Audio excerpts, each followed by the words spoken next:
What's up, everybody? Welcome to Cap Space. And tonight I got my man. I've been watching this man put in work with a lot of kids, a lot of big time kids that go to school, college. He work them out. He does a great job. His name is Sonny. You'll see him on Instagram as Sonny's Workshop. And man, just go ahead, man. Introduce yourself. Thank you for stopping by, man. Hey man, no problem. Appreciate you for having me. My name is Brandon Sonny Ward. Sonny Ward is my alias and my training name. It's kind of giving me an alter ego, if Okay. so to speak, really. But it's been good though. Been good. Definitely appreciate you having me. Oh yeah, no doubt. So how long you been coaching? Whew, I've been coaching since I've been 20 years old. So I'm 34. So that's 14 years Okay. at Pine Camp Recreation Center. So I definitely had humble beginnings recreation where you just coaching kids that sign up. Yeah. Kind of just grew into what it is now. Been at John Marshall. My Been at ult- John Marshall for my 8 9 automata. years. Mine as well. Okay. What year you came out? I came out 04. Oh yeah, I was about I came out 93. No wrong with that. No wrong with that. Yeah. Yeah, So yeah, I came out 90. And I don't know if you know, but when you first walk in like from the side entrance of the gym, that uh-huh. 92, 93 team, I'm number 10 on there. Oh really? Everybody, yeah, With everybody Kobe? else got on Converse. I got the Bugs Bunny Jordans on. So just to let you know. Yeah, I gotta check that out. I look at that poster all the time because I Yeah, I'm on there. work in the building now. So Yeah. I Number got number out. 10. I'm number 10, right in the middle. I got the Bugs Bunny Jordans on. Everybody else got on Converse. That's probably why Therese was benching me. Hey, that's what they say. He was different. Yeah, definitely. All right. So did you hoop at John Marshall or you just was around the game of basketball? What made you start Man, coaching? I tried. Of course, I grew up playing at the rec, Pine Camp. Did all those things, and but I just was I was definitely misguided as a youth, so I didn't Okay. get the opportunity to play in high school. Who was there when you was there? Was that McKee, Travis McKay, maybe? No, so Travis is actually with my brother, my younger brother. So when I was there, Chuck Johnson and Fletcher Johnson were coaching. Hmm. And Fletcher's son was there. We had a guy named Milk who was about 6'8". Tree was about 6'9". Ooh Wee was a big time two-sport player. Played Hmm. football and basketball. Hmm. We were okay when I was there. Not too good. That was Yeah. that whole George Whiff, Tyree Evans, Jesse Palarosa Oh, era. yeah. They were Yeah, running it the was city at tough. that Yeah, it time. was tough. It was tough then. It Yeah. definitely was a tough city then. But and not to go off into us, but I do like where John Marshall is today. Like, people be asking me, but I'm from Harlem, but people, who follow basketball and understand like national schedules, and they be like, yo, you heard of that school, John Marshall? I'm like, yeah, man, I went there. People be like, oh man, for real. Like, yeah, so it's just funny to see. I mean, it's always been it has a good basketball history, but the national level attention that is getting now by the players that's coming through there is definitely good to see. Seeing them playing the big national schools is definitely great. All right, so you said you've been around the game for a while. You've been coaching for 14 years. Are you could do you are you coaching AAU now too as well? Because I know you was coaching AAU for a minute. Yeah, so I'm coaching at AAU now with Team Loaded. Okay, Um, you still with I'm loaded. kind of serving as like a general manager position. Hmm. Um, Position has helped me grow in different areas. So I kind of really just oversee multiple teams, got to focus on one age group, and then I just try to make sure I can plug in and be helpful to whatever age group, whether it be player, whether it be coaching, whether it be, anything to Okay. help. That's what I'm at now, honestly. Okay, that's what's up. So, but in your ranks, I did see you on the sidelines of a lot of teams. So, and I know you work out one on one with a lot of kids. Give me a rundown of all the. Not, I'm not going to say all because I know it's too many, but give us Yeah. some of the names of the guys you touch that are like in college or even in the NBA now. Like I said, I've watched you grow because I was coaching, but then I stopped coaching. But I've seen you come along, and I see you in giving the kids the workouts, and like I said, I've seen you on the national stage with AAU teams too. So I definitely thought I'd reach out to you just to get some context of who the kids that you worked out with so far. So far, man, I've worked out with Isaiah Todd, who's with the G League. trained him for a while. Armando Baycott, who's at North Carolina, trained him for Yep. a while. So you with him? Nick McCormick, he's at Kansas. Mhm. Mark Williams, he's at Duke. Henry Coleman, he's at Duke. Yep. Marcus Santos Silva, he's at Texas Tech. Is he from Richmond? He went to VCU. He's You from went to Florida. VCU? Yeah, yeah, that's right. Yeah, he did go to VCU. We went to VCU. Man, Javin DeLaurier, he's with the Charlotte Hornets right now. Mm-hmm. Man, it's I know it's a lot of, like I said, and some of the guys, do some of the guys like travel to get here to come work out with you? Because I know some of the guys are from Richmond, but like the guy, what he went to, what, Kansas or Kentucky? The one I forgot his name. David, Big Dave, Big Yeah. Dave. Yeah. Well, he's from Virginia Beach, just like Okay. Mark. So Got you. he's not at home, and he does come back to Richmond, and we do work out often when he's back home. Okay.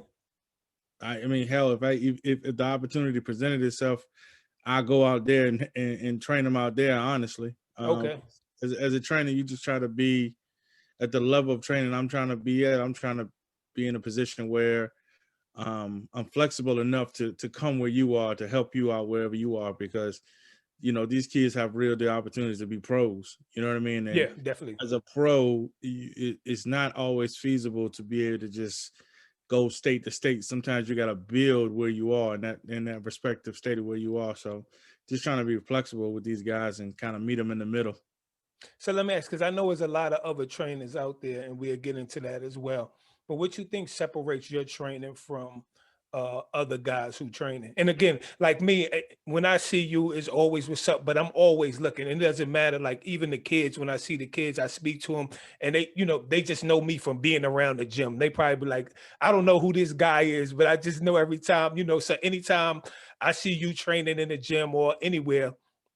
And I go for other guys here too as well. I always stop and look because I'm always interested in the next kids that's coming along. And I'm gonna give you a funny story. I didn't know who Henry Coleman was, but I was in Publix on the Burnham, and I'm looking at, I'm like, this guy is massive in size. Like, and I think he was in the 11th grade then. And probably like 2 days later, I seen a highlight film of him like on Instagram. I said, that has to be the dude that I just see. There's no way no guys walking around. I mean, walking around. He kind of remind me, because I remember when I was my junior year in high school, I was in Georgetown and I saw Alonzo Mourning.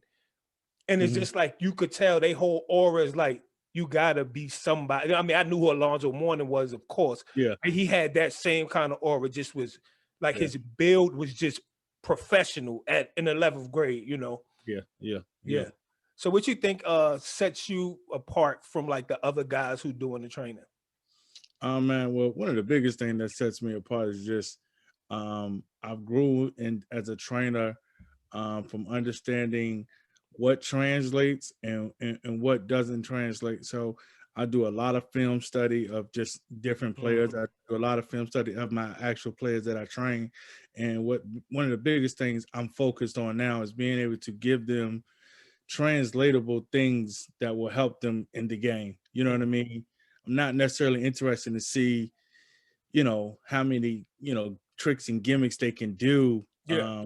Everything we do is going to be game-based skill training. You know what I mean? It's really just what do you do in the game? We want to rep that up more than anything, and then be able to teach them the details and the different nuances that go with whatever it is that we're doing. So that, in my opinion, that's what sets me apart. Yeah. And then I've had the opportunity to work with some really, really talented kids and talented players. So, being able to have my hands on that many different guys and be able to, pour knowledge into them, but just as much as I'm trying to pour knowledge into them, I'm pulling from them as well, because they playing at a level that I haven't played it at. So there's some things that they hear, they see, they do that are just different than what's accustomed to or what's accessible to just the average guy walking around the gym. Yeah. And it's funny when you say that. So when you get like the younger guys, because I know you deal with top players and not all the top players going to be here. So you coach some younger guys.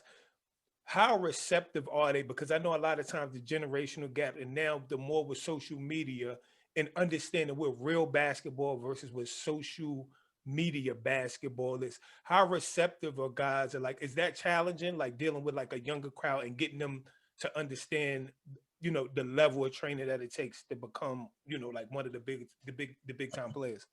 Well, honestly, I've been blessed because I've worked really hard to build a really good relationship with just college coaches across the world and players as well. So one of the biggest things that I pride myself on is just being honest. You know what I mean? So no matter if you like what I say or what my stance is on a certain situation, I believe all true players and all people really, they respect the fact that you're truthful with them, whether it's gonna hurt them or they might not like it or what have you.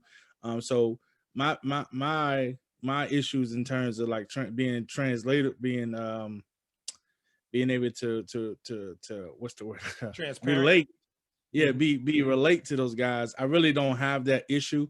Um, my biggest thing is just making sure that, because all kids don't understand the level of sacrifice and hard Yeah. work that it goes into. Yeah. So if there is an issue, that will be an issue, because you just gotta, the younger they are, you gotta really hone in on helping them really understand that just it's some things you really gotta sacrifice, and Mhm.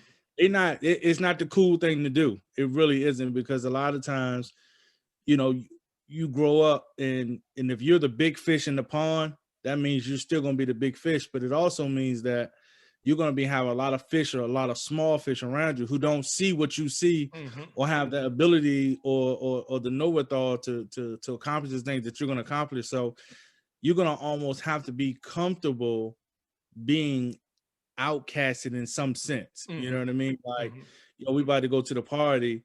Oh no, I'm gonna go back to the gym. Well, Mhm. I'm gonna do this. Well, I got another workout at 5 in the morning, so I can't be out this late. So it's Yeah. different things that they gotta be able to say, I know what I'm doing this for, and I understand the long term reward that's gonna come through the sacrifice. Yeah, definitely. And one thing you touched on that I forgot to mention is when you said doing the specific trainer. Now, again, like I played basketball at Virginia State. I played basketball at John Marshall.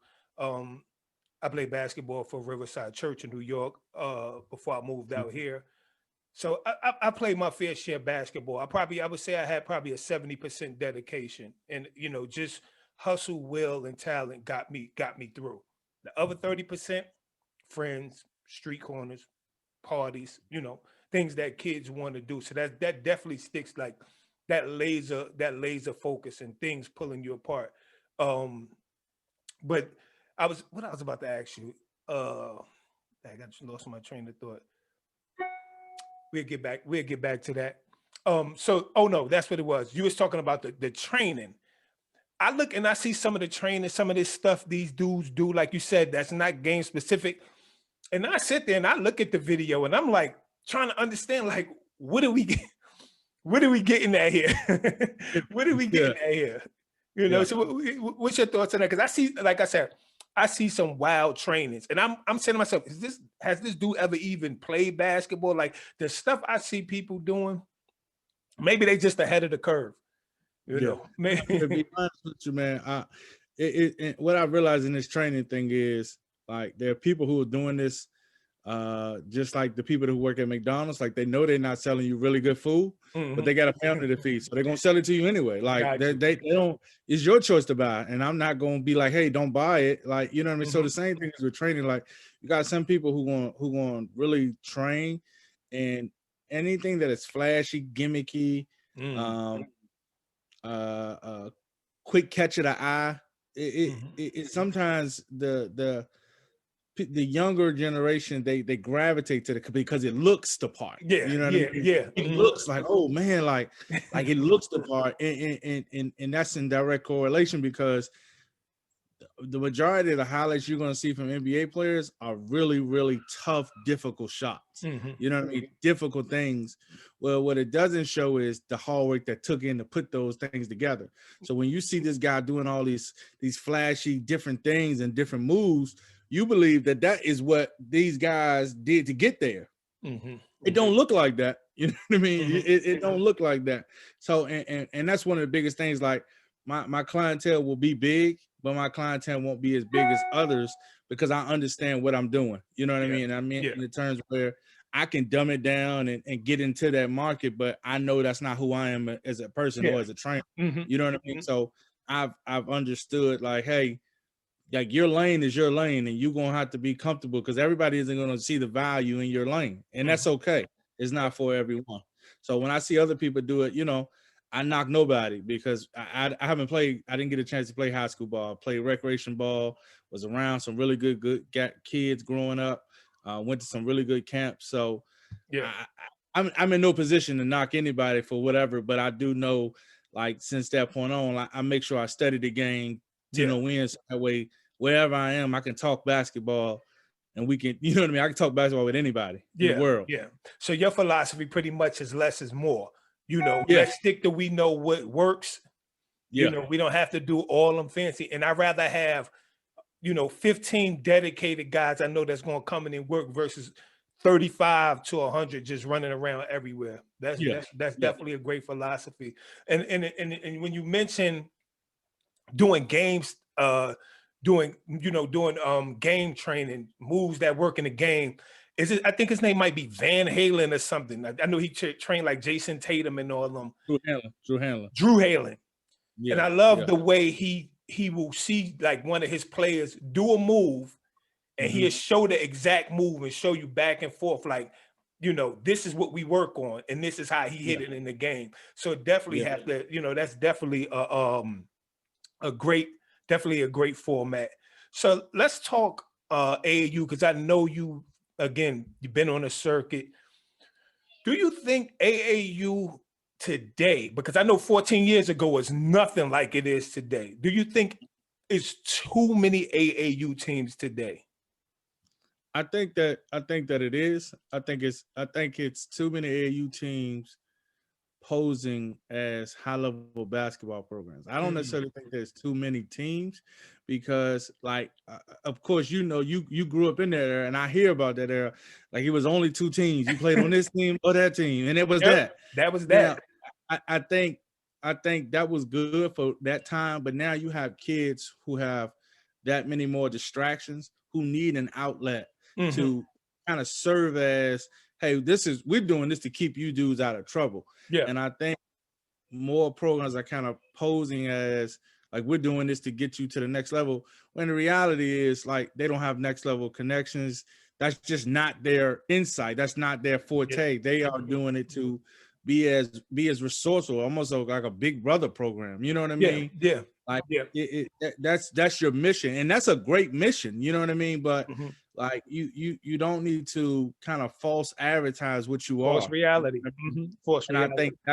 think that's the biggest issue more than it's so many teams because it's crazy as it sounds. It's too many teams. Somehow, some way, these teams are still being filled.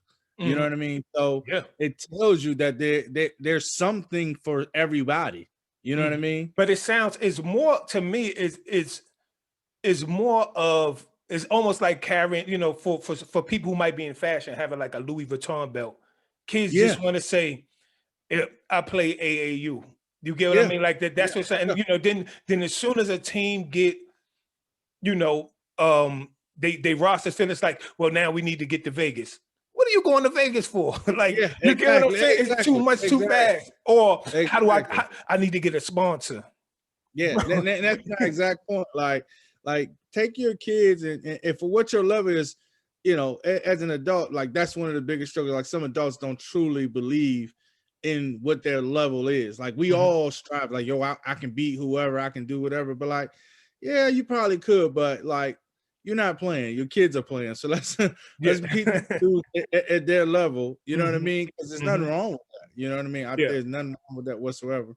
And honestly, like if you think about it, like I think there's still two majority big time players in in every state, just about. You know what I mean? Mhm. So for Mhm. us, it's Team Loaded, and then there's Boo Williams. You know what I Mhm. mean? And there's a clear difference in everyone else. Now, those other programs still do really good jobs Mhm. and do well. You know what I mean? But you understand the difference of what it says when I mean, going to play for a Team Loaded. You know what I mean? You Yeah. understand what you're getting You understand the history, the notoriety, the exposure that's going to come with that. Yeah, yeah, yep, yep.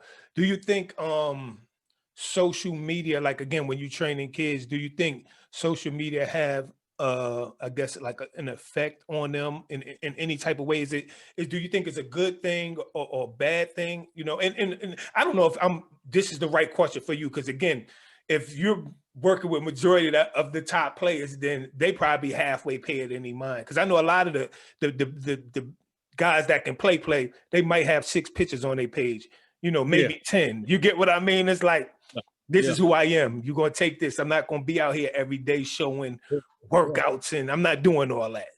yeah. Yeah. Well, I'll tell you this: social media it's a good side of it, and it's a bad side of it. And like you said, like those high profile guys who don't have all those pictures. One thing I noticed, like, no, they don't have a whole lot on their page, but they do a lot of watching all over the Yeah. other pages. You know what I mean? Yeah. So I think social media has given information more accessibility to the masses faster than it ever was. You know what I mean? And some people have taken that and it's been good, and some people have taken it and it's been bad. You know what I mean? So I think it's a good and a bad. Is all about perspective and what are you really trying to get out of it? You know what I mean? Yeah, yeah. You know, for me, and like I said, for me, like when I used to coach,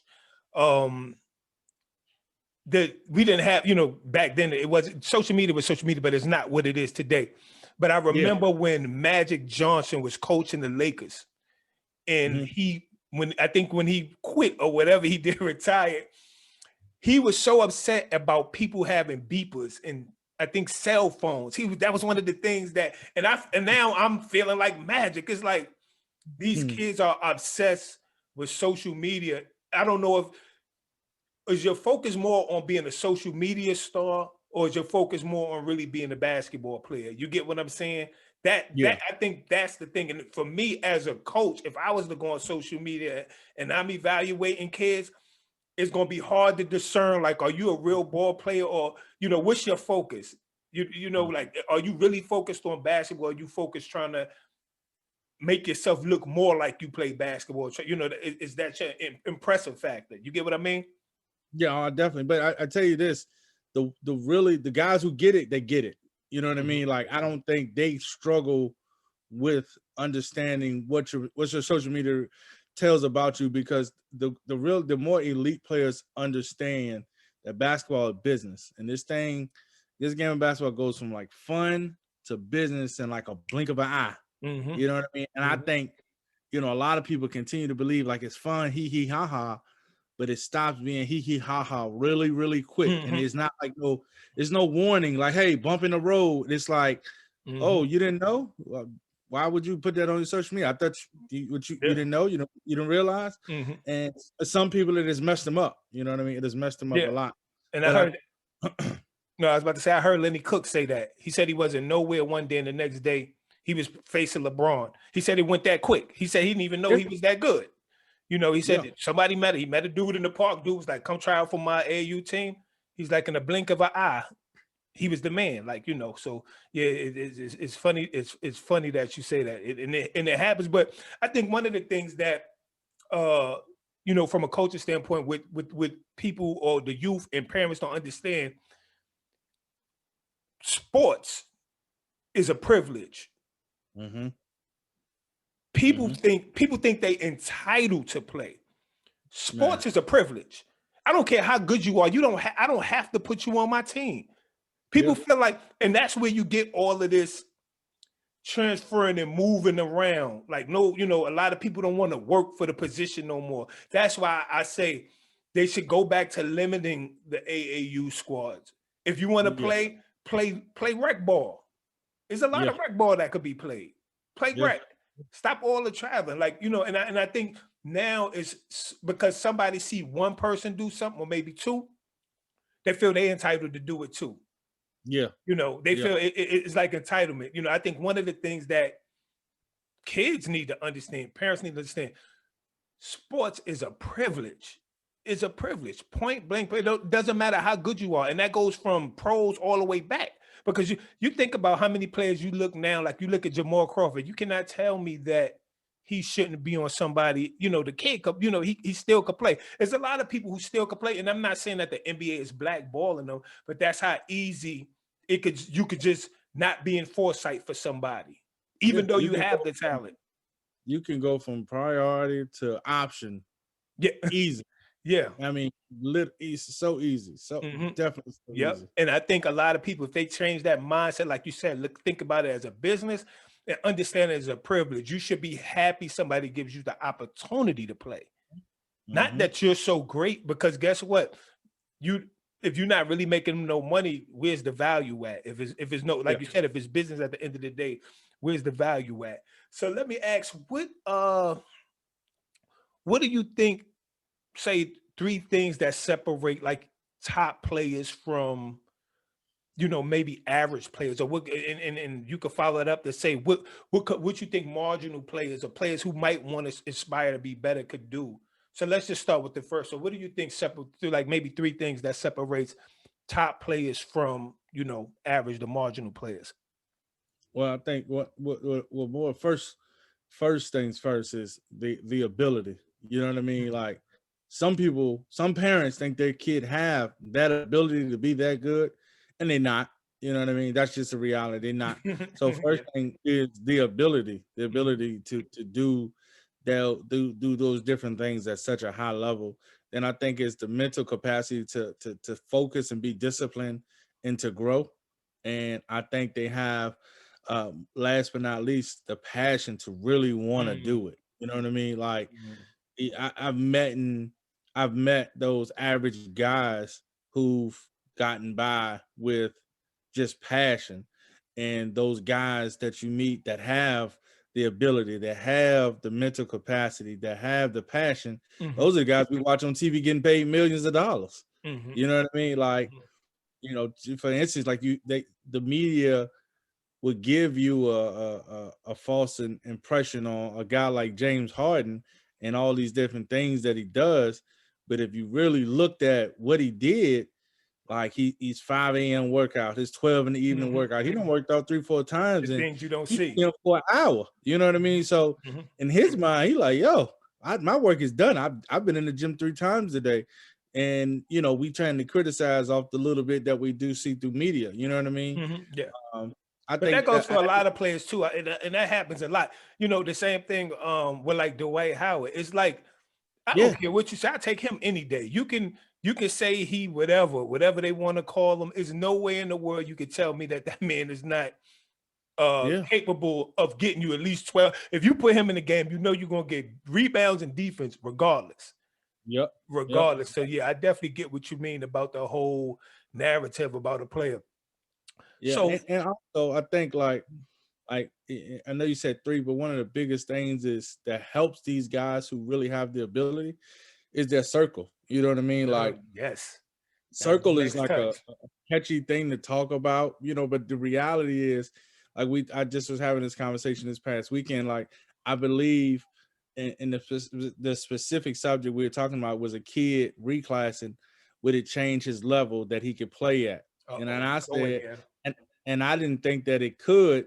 And the reason I didn't think it could, because yes, he would become a better basketball player, but his circle would stay the same. And if his circle stays the same, then that's going to put the cap on his limitations. You know what I mean? He's not going to be able to grow as much, because the same people that are hindering him now will hinder him again. You know what I mean? It would have to be a total transformation. And those guys who get it, man, like their circle around them gets it. There's somebody who really, really loves you enough to tell you the truth, tell you when you're wrong, tell you, make those sacrifices, whether it be rebounding, whether it be driving, whether it be getting you where you need to be. And just like a tight, really good circle of friends and family help you, it's the same reason some guys with that same ability don't make it, because their circle just doesn't get it. You know what I mean? Like they too selfish, they too short-term minded, they takers. You know what I mean? They don't get it. Yep. It's funny that you said that about reclassing, because that was definitely one of the questions. Now, don't get me wrong. I believe some people should reclass. I think, again, that's just like a buzzword that people are running to. Like, Mm-hmm. there's nowhere in the world you should be reclassing yourself in the 8th grade. If you can't plan 4 years to get yourself to where you think you should go, Mm-hmm. that's, to me, that's a problem. Like you said, just circle. I'm not holding my kid back in elementary school to think about something that's going to happen in the 12th grade. Yeah. No, you Yeah. No, you got it's 6 it's years to definitely, plan. yeah, Yeah.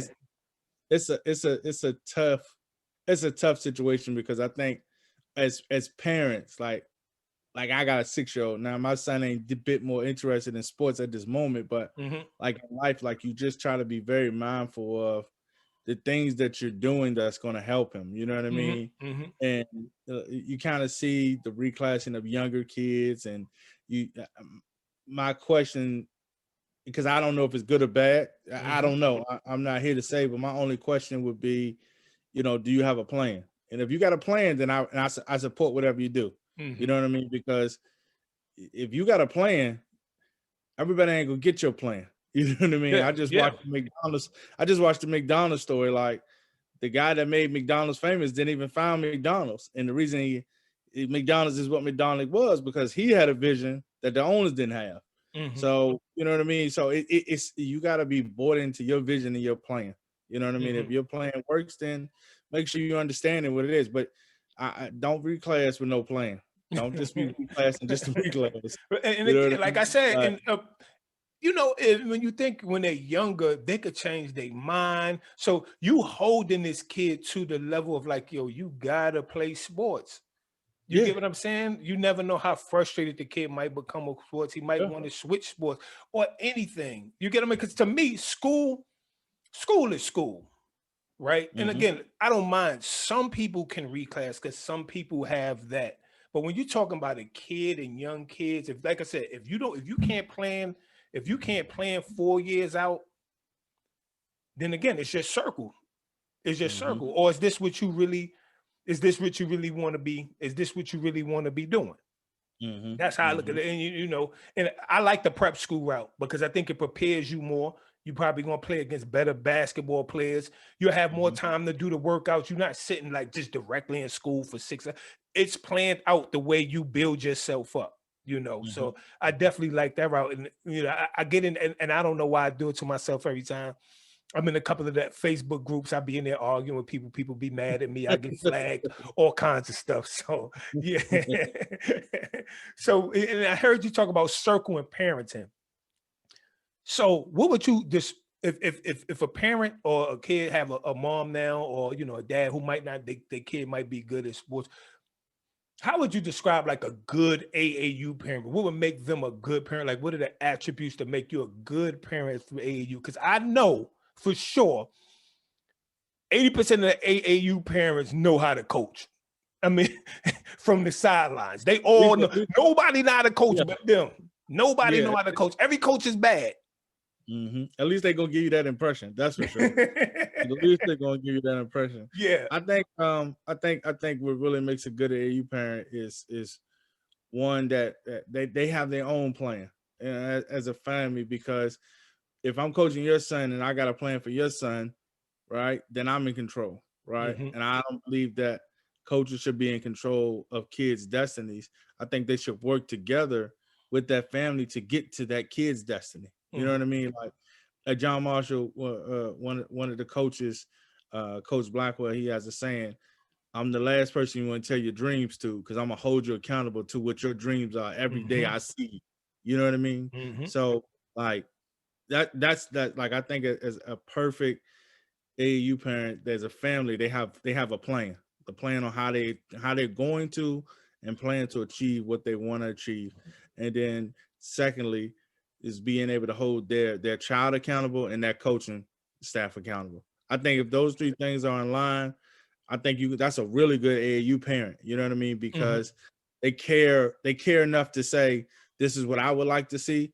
You know what I mean? And then they care enough to also, when their kid isn't up to par or doesn't produce at the level that others might think, they don't deflect and make an excuse about it. They're Mhm. able to hold them accountable. You know what I mean? And the Mhm. same thing with coaching stats, because we make mistakes as coaches. Yeah. I make mistakes is my job. So just holding me accountable to continue to grow is the best way to be. You know what I mean? I think long as a parent has those three things, then they're gonna have a pretty sound future for that kid, especially in sports and in life in general. Yeah, that's what it's about.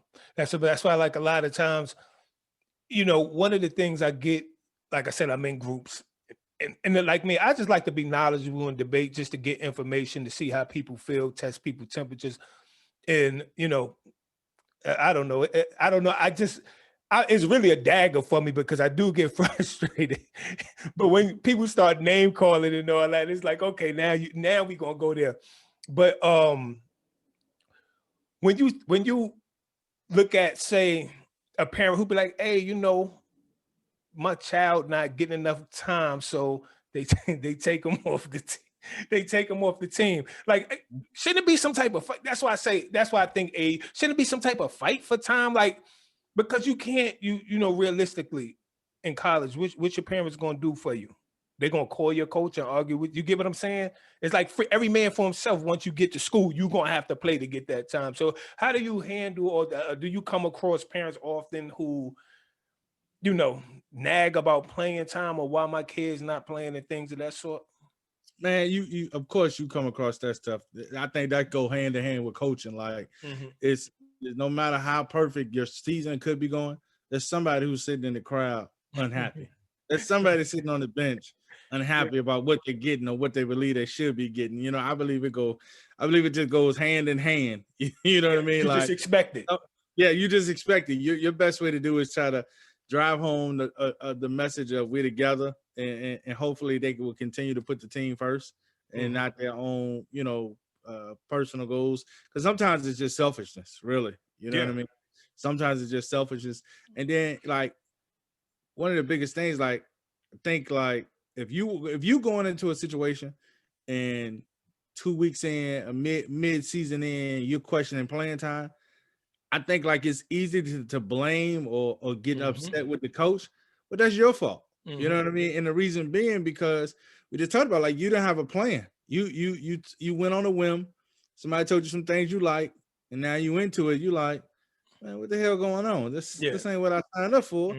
Well, you ain't ever talk about what you signed up for. You know what I mean? And then if you're on a team, well, you're not getting no playing time. Either you're not good enough for that team, or it's too many kids on that team. Yeah. And those are things that you should be looking out for anyway. You know what I mean? You should be looking out for those things anyway. Do you think what age, let me ask you this. What age you think kids should start traveling at? Because I got a little, when you say travel, like travel, like, not regional, not if you're in Virginia and you go to Maryland, not that. I'm talking Florida. Eighth grade, ninth grade. Yeah. Man, I love the fact that you said that, man. And the reason I do is because what I try to tell parents who ask me about it is like, look, if you traveling every weekend, it's no way your kid could be getting better unless he ain't doing nothing else in life. You spending more. How many shots are you getting in a weekend? If you want your kid to be good, how much training are they really doing? If all they riding more than anything else, that's crucial time. Crucial time wasted. That's money wasted. That money, I would say, go towards a camp, go towards some one-on-one training. You third grade, why are you traveling from here to Indiana? Because it doesn't matter what you do in the third grade. It doesn't matter if you're the best third grader and supposed to be the best third grader. Because guess what? By the time you get to 12, 9 times out of 10, you won't be the same. You won't be number one no more. I just don't know what being the best third, fourth, fifth grader does for somebody when they're 18. Like, I just don't know what that does for them. You know what I mean? Like, it gets you, you used to be all right. You used to be good. Yeah, exactly. You know what I mean? Like, yo, back in the day, yo, you was tough in middle school. You know what I mean? Like, yeah, it's growth, man. It's all about growth and understanding, you know what I mean, long term what you want out of this thing, man. Like, yeah, you just made my day with that, man. Because again, you could tell somebody something and you know what they think? You a hater. That's what they think. Yeah. Like, I'm a hater because I understand like what it takes to develop a player in any sport. You know, when you're talking about every weekend, you're gonna have your kid on the road going somewhere. How much realistically practicing are they doing? You know, you missing crucial practice time. Crucial. That is the age you should be gym, game. Gym, you could test your game out. But if all you're doing is playing games, you got to think it's 5 other people you got to pass that basketball to. And Man, even if you get up 20 shots a game. It's so much bigger than that. Like we ain't competing with just Tom, John, Raekwon, and Billy. Like there's some kids in Africa. There's some kids in London. There's some kids in Alaska. Like they all growing in. Like you play because you love the game, right? You play because you really want to be good at it. But there's a kid in Africa who has to play to save his family's life. And that's a different level of focus. Yes, you know, and you know, my daughter played tennis. And over here in the here in the US, they bring in a lot of people from other countries because them kids from over there, guess what? They don't have to deal with the parents who feel entitled. Yeah. You know, they don't want to, and they don't have to worry about their kids, like the kids going to parties and joining frats. There's no distractions. So we bring them over here, let them play tennis. They play, some of them go pro, some of them go back home. Some of them even come over at 24, 25 after they play pro some years.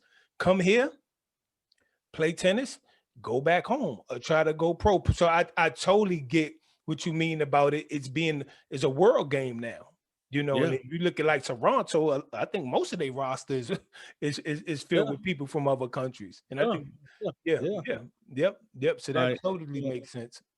Man, until you get to 8th grade is when you can't even begin to start entertaining the thought of traveling to other states on a regular. Like before then, like I think it should be a lot of player development based, whatever it is. You know what I mean? Like whatever it is. And I believe there's value in a 3rd grader playing against a really good 3rd grader. You know what I mean? Yeah. I don't necessarily believe he should have to travel 700 miles to get that same thing. You know what I mean? I'm not sure if I understand that because I know it wouldn't be mine. Yeah, you know, my thing is take your kid to a camp. He'll get more out of just let him go. He'd be at the camp 3 or 4 days, and it'll be basketball drills, running, shooting, conditioning. You know, he'll be playing. He'll probably run into some kids that got a move that he never seen before, where he can learn. Or you know, so I think is more value in that than being on the road and your kid gets 6 shots in the game, or get 12 shots in the game. That 1 hour, your kid could have put up 250 shots. So I mean, and also like I've seen it, and I'm pretty sure you have too. I've seen it where it has messed up long-term relationships because like you done told this lady and her son, or this dad and his son, to come all the way out here to Indiana, and you get out there and they spending money and their son ain't playing. Like you like, yo, what the hell? $1,300 basketball game. Yeah, like how you explain that one? So let me ask you this: so when y'all have like the basketball games, and I don't know, I seen videos online where how did fights break out? Like I don't understand. Like how I was watching. I think it was like in Chicago the other day. It was I think 4th grade team playing. Dudes, the kids get into a little skirmish. Next thing you know, one parent get hit, his toupee, and I think that's what made the video go viral. His toupee, like, what type of governance? Like, I don't understand the magnitude. Like, how serious could? And I know it's competition, but think about it like, and this is the best way I describe it. Like the youngest I've coached was 7th grade. When I started, I coached 7th grade, but it was low expectations. It was a bunch of kids who got cut from a main team that really didn't have any more options. So we were just playing, but I always told them, like, they was like, yo, we going to nationals? Like, no, we're not wasting that money. Like, we're not doing that. Like, you tripping. But the younger they are, the more parents are involved. You know what I mean? And parents are trying to dictate or live through kids at a young age. So when you get to high school, it's more more peer conflict. Mm-hmm. But when those younger kids, it's more adults Got it's you. more adult conflict because like what do two third graders get to arguing and lead to a massive brawl? Like Yeah. how does that Yeah. happen? What does that look like? Like I don't Bump a even little bump, right? Yeah. yeah, I'm not sure if that could even happen, but like you got two dads or two moms who are like super passionate about their son, and somebody else says something about their son, and then the ball gets rolling, and then Mm-hmm. you get viral videos, you get parents beating up on refs beating up on parents, gym brawls. You just see it and you're like, yo, what the hell? Yeah. It's the adults. That's how Mhm. it happens. It's the adults. It shouldn't happen, Yeah. but that's what it is, though. Do you think they should? Do you think AAU should step in and govern more? Because you have sanctioned, right, and unsanctioned AAU, right? So it's sanctioned matches, and isn't that how it is? Does it still work like sanctioned? So, Like you have so, official AAU, and then they say AAU. so they should govern it, right? But Hmm. the issue is the issue always falls into just like with the virus and the mask, right? Hmm. The president can come out and say, hey, this is what we need to do, but I'm not going to mandate you to do it. I'm going to leave that up to you. Hmm. Then you get a state like Texas that say, you know what, we ain't wearing masks no more. You Hmm. don't have to wear masks no more. You know what I mean? That's Yeah. the same way it is. Like, yeah, AAU should do a little bit more, but I don't think it's so much more to the parents. I think it should be more to the organizations that these situations come from. Yeah. You know what I Yeah. mean? Yeah. Because like that's how it goes. Like before you get fired from your job, there's something you did that messed with the bottom dollar. That the Yeah. person Yeah. above you that was above them, hey yo, what's going on with this? Oh, don't worry, we're gonna trickle down and we're gonna get to them when we get to them. You know what I Yeah, mean? yeah, yeah, and I think in circling back to like even traveling and stuff, I think they should put something in place where it's like you need to be winning on a local, like sanctioned tournaments on a local Uh-huh. level first before you can even, step foot into a bigger, regional. You live in Virginia, you travel DC, Maryland, 2, 3 hours away, so be it. But once you start stretching outside of that, like everybody want to run to like a Myrtle Beach tournament or go down to Disney World, Mm-hmm. you paying $2,500. That money could have went to something that really, really Don't helped the underestimate. Don't child. think AAU ain't a business. Like Oh, AAU still a business, and they like it sound crazy, yeah, but it's I know. I somebody's gonna know. pay. I know. I know. And I tell a lot of people when they come to me, I be like, man, look, it could be a money pit. It's all in what you expect out of it.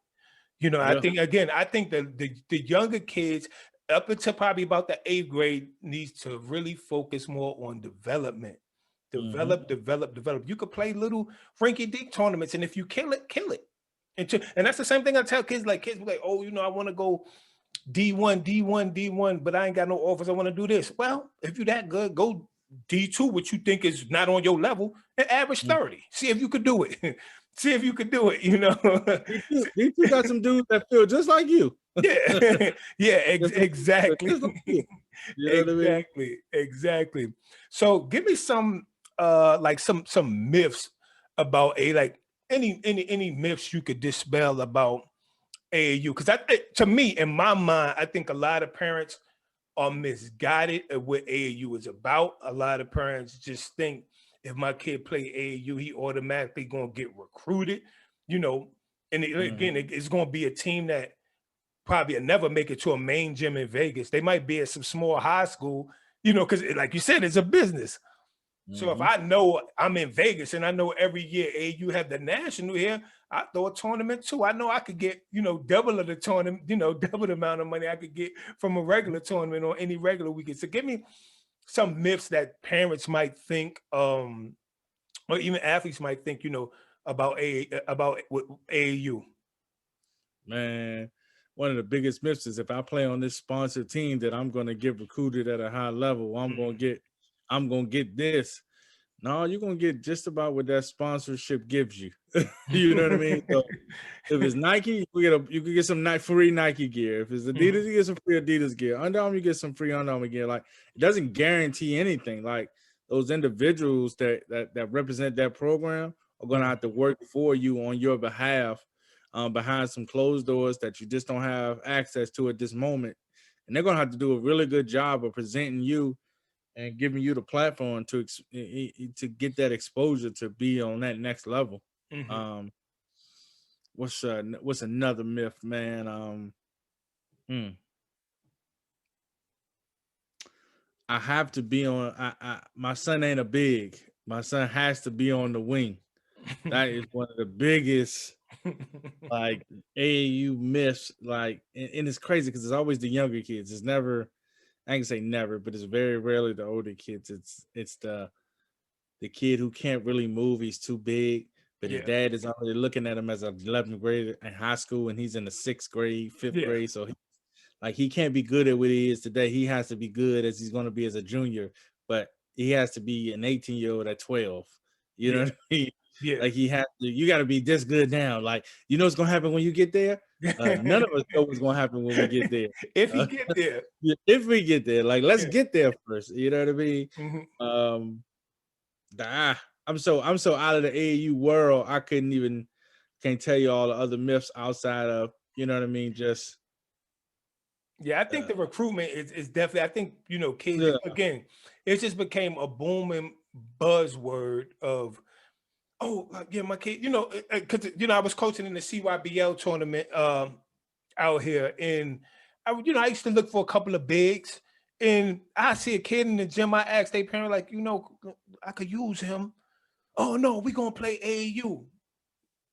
3 years later, kid ain't even on a high school team. Like, homeboy, you could have ran with me, like, like, homeboy, you could have ran with me.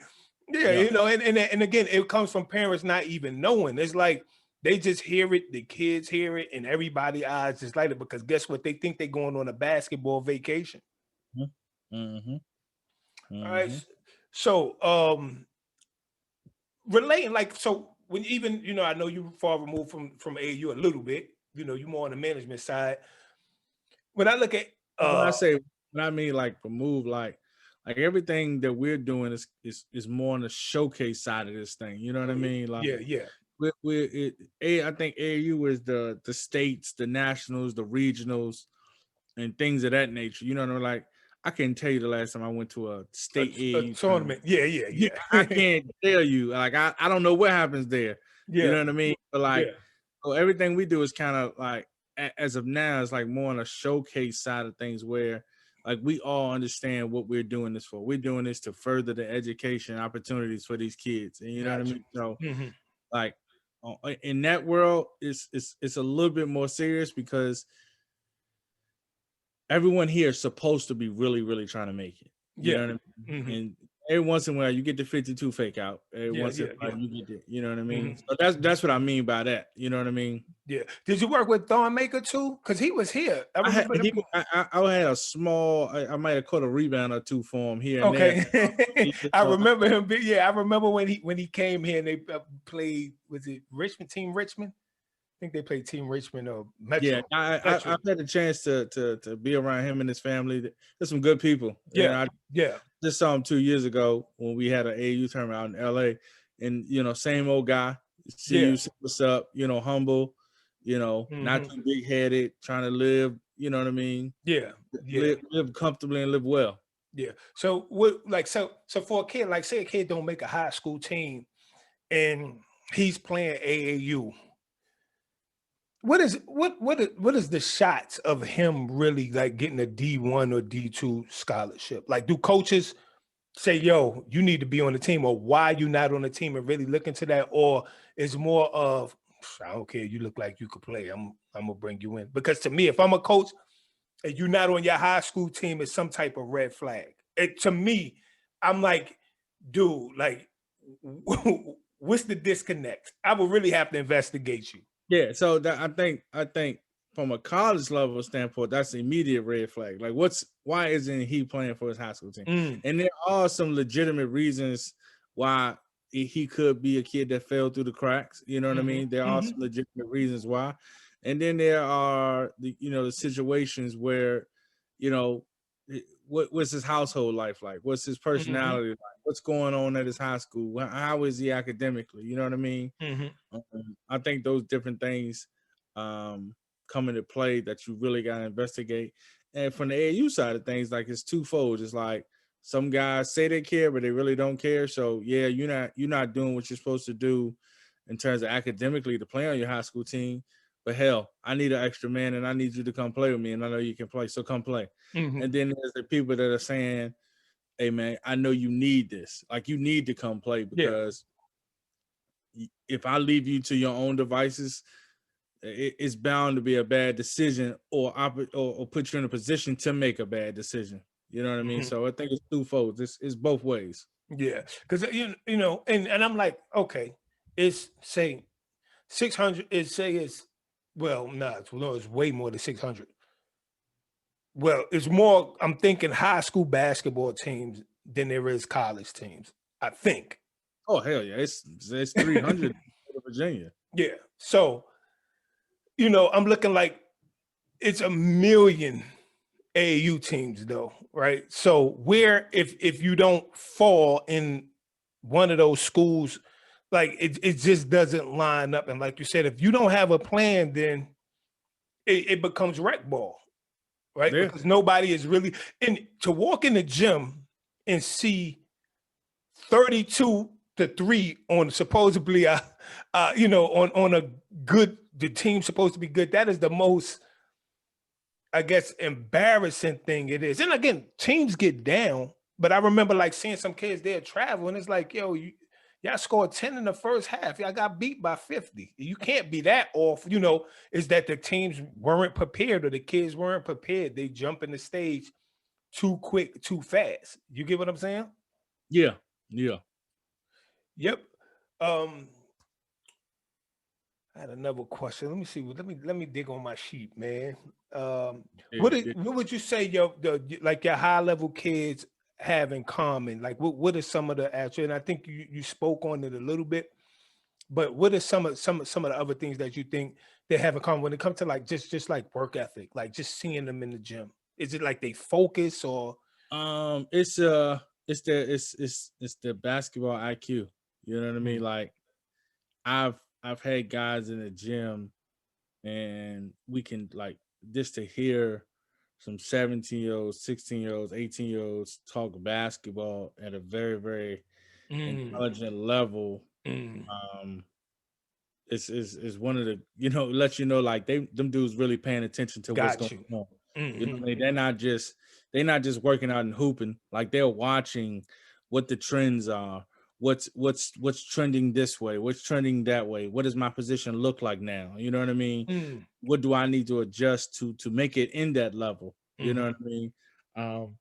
And then they all, no matter whatever their vice is, whether it's video games, whether it's girls, whether it's hanging out with friends, like the one thing in common they have is they understand that I gotta put the work in. Mm, There is no mhm. confusion about, man, I can skip today and I can get it on tomorrow. Like they all, I've known some that will try to double dip. You know what I mean? Yeah, Like yeah. hey, I'm gonna go hang out with my friends, but first let me get this workout in. You know what I mean? Hmm.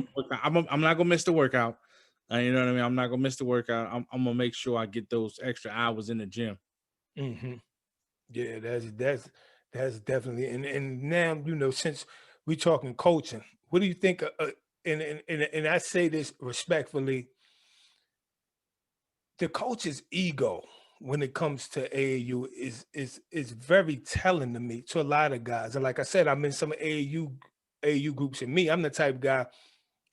If I'm talking to you and we debating, I might do my homework on you Yeah, because I'm not a guy. I don't really like to shoot from the hip, right? And you hear people like one guy was debating me, like he was like, well, if a kid want to reclass, it's probably because he think he could grow or his parents think he could grow. I'm like, yo, you are who you are. He like, no, so you telling me your height and stuff don't make a difference?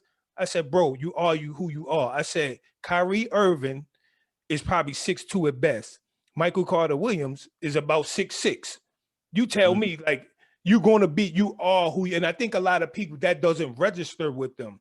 Yeah. yeah, you might, like you said, just circle and everything pays, it helps. That's the thing. But you're gonna be who you're gonna be, and I mean, this guy just argued me down. I said, look, Allen Iverson would have been Allen Iverson, whether he was 6'6", 6'8". Oh, he might have been able to dunk a little more, maybe. And he was an athletic freak still. Yeah, But it you are wasn't who a you are. change. He was gonna be Iverson, regardless. I say this all the time. You take you wherever you go. Yeah. Like tall Yeah. you, short you, big you, skinny you, fat you, muscle you. You take you wherever you are. Yeah. You know what I mean? Yep. Yeah. You know what I mean? So you are who you are. And I think there are some cases where kids develop physically late, you know what I mean? But I don't think that changes who they were. You know what I mean? I think they just needed a little bit more time to be that much more confident in who they were. You know what I mean? But I believe that talent level was always who they were. Yeah. It's a You know what I mean? small, Yeah. it's a Yeah. small percentage. But I guess, with again with parenting and coaching, and I think a lot of guys who, just because they have like a AAU organization or team, I'm gonna call it a team. They feel like like anybody can make one. Just because you got one, that doesn't mean that you're, a knowledgeable guy. And again, to me, a lot of these coaches now, they don't look to develop talent. They try to snatch up all the good time. It's a difference to me. To be a coach, you should be trying to coach a person up to get better. But your team, if every time you look, you plucking to try to get the best players for the team. You get what I mean? Like when you look at organizations or programs, let me put it that way. There's a difference between a basketball team and a basketball program. Like y'all got guys that y'all know y'all done kept, y'all done groomed. That's a program. And those are the guys who tend to win. You get 10 kids, 8 to 10 kids, and you keep them together for years with majority, I'm not gonna say everybody, majority of the people on the same page with the same plan, they'll beat a lot of teams. You got that They'll right. be there at the end. They'll be there at the end of the road. So that's the Yeah. thing. Like, so what do you think about like the ego and the bravado that come with it? And that's why, like I said, I wanted to talk to somebody who I know. I've seen you. I know your word is credible. That's why when you said, "Hey, 8th grade," I'm gonna respect that because that's what I thought. You get what I'm saying? If you would have said 6th grade was the reason for traveling, I would have just wanted to understand why. Like, why would you think? Because to me, like I said, 8th grade is probably the perfect grade. But why do you think like people have so much? But you see these egos with coaches, and I'm gonna say one more thing after that. But what's your take on that? I think it's an entitlement era that we in. You know what I mean? Especially in the game of basketball. Like you hit on it, like basketball is a privilege. It's not something that you're guaranteed or that you're supposed to have. You know what I mean? Like it's a privilege and it's an opportunity. And what happens with success is some people get entitled, and then some people who are not that even successful are just so entitled to feel so entitled to things that they haven't even worked for. You know what I mean? So it's tough, and a lot of times those is situations where you see that much ego, they're in a position of power. You know what I mean? And as you know, like some people power trip. Some people can't Yeah, a handle lot of them. a great responsibility. You know what I mean? Some people really, it goes to their head and it's really taking over them. You know what I mean? So I think that's the biggest reason why you see it in basketball, especially in the AAU level. Yeah, a lot of guys. It's just like, don't throw at me what you've done. If we debate, and I don't care how many kids you have, that doesn't mean you right. Mhm. It just mean Mhm. that you took care of opportunity. You took the opportunity and ran with it. That doesn't mean you can leave.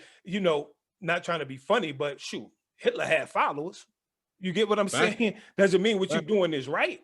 Anybody could get followers. It doesn't mean, it really doesn't mean, or people to practice, which you got people who get brainwashed or whatever all the time that does crazy things, and you wonder how. So you can build up players, or you could build up kids to come see you, but that doesn't mean that what you're doing is right. And the funny thing is to hear parents, like, when you start debating about things that go on in the culture, and they have this whole attitude of, don't worry about my kid.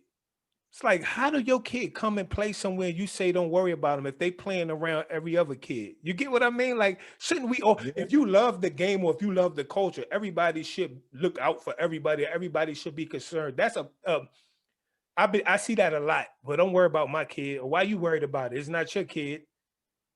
What do you? yeah, man. I mean, it's strange. Is I think you see it in small instances. You know what I mean? Some programs, some organizations are more family oriented, and then some are, you know what I mean. They selfish base. You know what I mean? Like Mhm. they're growing and getting by as an organization, but as soon as something goes wrong, you can hear it come out. Like you just said, like don't worry about my kid. Don't Mhm. you know that's mine. Don't Yeah. worry about mine. Mhm. And that's because there's an insecurity about, are we really family? Do you really care? You know what I Mhm. mean? And I think those things go into it.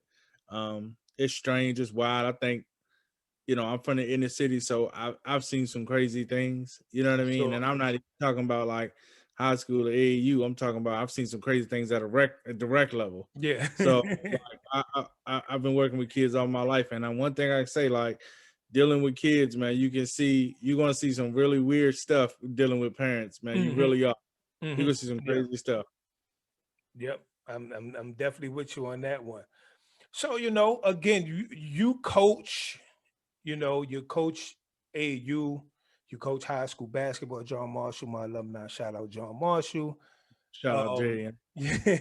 you do one-on-one trainings with a lot of high level guys, pros.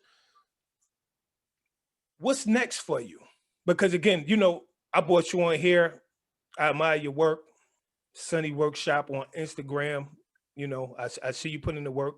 I see the kids, the guys you work with respect you. They keep coming back. So obviously the work is good. What's next for you? What's your ultimate goal? Like what's your end all here? Well, hold on. Let me ask you this before we even get I was about to say why you don't have a gym, but I'm not gonna No, say I know, right? I know, uh, right? uh, I would say you don't need one because you got your Marshalls, but that wouldn't be correct. But yeah, In due time. That's all I can in due say. time, you do. So In you do due want a time. gym. In due time. I don't know necessarily whether it's gym or whether it's just a space. You know what I Well, mean? space, Where yeah, yeah. a space where I can do what I do best. I think what's next for me is in terms of coaching would be the head coach of a high school, whether it be private or public. That's what's next for me. And then continue to take this training thing as far as I can take it. You know what Hmm. I mean? Like I pride myself on not being a bandwagon type of guy, Yeah, and yeah.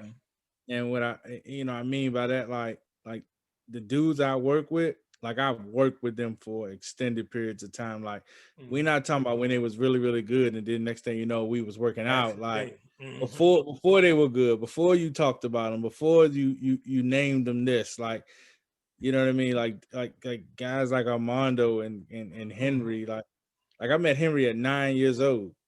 You know what I mean? Like And again, met Henry I've at I've been 9 years old. around basketball, and I even go to like I pop up at games. I just if I hear a game is going on, if I had a time, I pop up I pop up at the games. He flew totally under the radar. I might have heard his name before, but again, just going and passing. But when I seen that dude in that Publix, I said to myself, "Yo, this dude got to play somewhere, even basketball or football." This was And crazy. yeah, Let me tell you this, and you probably didn't even know him. Henry and Isaiah Todd played JV at John Marshall together as eighth graders. Like, of didn't had, course, like, had no idea. like imagine had that stayed the course for the next 4 years. Wow, I You had, know what I mean? I had Yeah, no idea. I think I remember when Isaiah Todd got here because a couple of my college basketball, a couple of people played basketball with me at Virginia State from Baltimore. And hmm they was like, "There's a dude named Isaiah Todd that's in your town now." And then finally, I got to John Marshall and seen him, and yeah, I was like, "Wow!" And it, he yeah. he the real deal. I don't know what. Like I looked at the NBA draft board the other day, and I didn't see him on there, and I don't understand it. Like I'm like, how? Well, don't look at them draft boards because it's a dude that probably work at the desk that got so I I think totally he's get playing it. really There's well. no way in the world. Like I said, I've seen, and I mean, I'm not the biggest, I'm not the biggest basketball critic, but I've seen him, and he is and I tell everybody, I've seen Kevin Durant twice. I've seen him with Oak Hill here, and I've seen him with Montrose Christian. Hmm. And I've seen more out of Todd. And then I don't know if I just went to more, and I probably seen him 5 times at John Marshall games. Yeah. It's, No, it's like it, I think it was he's gonna not know, I know he's gonna continue to work to get better because his work ethic is yeah, I unreal. see. Like that dude really, really wants to get Yeah, I better. see. And he stays in the gym. Got a good family around him. Hmm. Um, and he's a kid that just is gonna keep working until he gets his opportunity. When they Hmm. get his opportunity, you'll understand why. You know Yeah, what I mean? You might question how did this go? How did we not know this? But yeah, he yeah. definitely, We'll let it write itself. But yeah, before I check out, what I like to do, I want you to give me 3 goals for yourself for the next 5 years, because this is gonna be on record. Give me got you. 3 goals, and guess what? 5 years from now, I'm gonna send this to you and say, "Look, man, Say where less, we say at with less, say this?" less. That's the 3 goals I have for myself, man. Number one, within the next 5 years, to be married to my long-term girlfriend. That's Nice. number one. You know what I Got to mean? do Stability that. is something I've learned in these last couple of years that, man, stability, it allows me to do everything I want to do in life, man. It really Hmm. does. So that's number one. Hmm. Number two, be a full-time professional trainer. You Trainer. know, full time. Like doesn't mean I don't do anything else, but just means like I have an extensive pro clientele. You know what I Mm, mean? Where I'm able to do what I want to do best, and that's travel the world and watch basketball and be a part of player development. nice. Um, and then that just continue to be a man of God and have God just lead me to whatever He has me going, man. That's the Hmm. biggest thing is being able to just trust. I understand my purpose, you know what I mean, my purpose in life, but just trusting His guidance, you know what I mean, and His timing. That's what's huge for me. That's it, man. I appreciate you stopping through. I'm gonna tell you this. I'm gonna keep it touching because I got one of well, I tell you that off the air once we end the show. But I'll keep in touch with you, man. I'm gonna definitely, when you get your guys in there one day, I'm gonna drop in there and just, Yeah, like I said, give I it a like to try. feed off the energy, man. I love to see the young boys work, man. I appreciate you stopping by. This is No, no Cap problem. Jace. This I is appreciate you having me. Yes, man. Yes, sir. On Instagram at Sonny Workshop. Check my boy out. Thank you.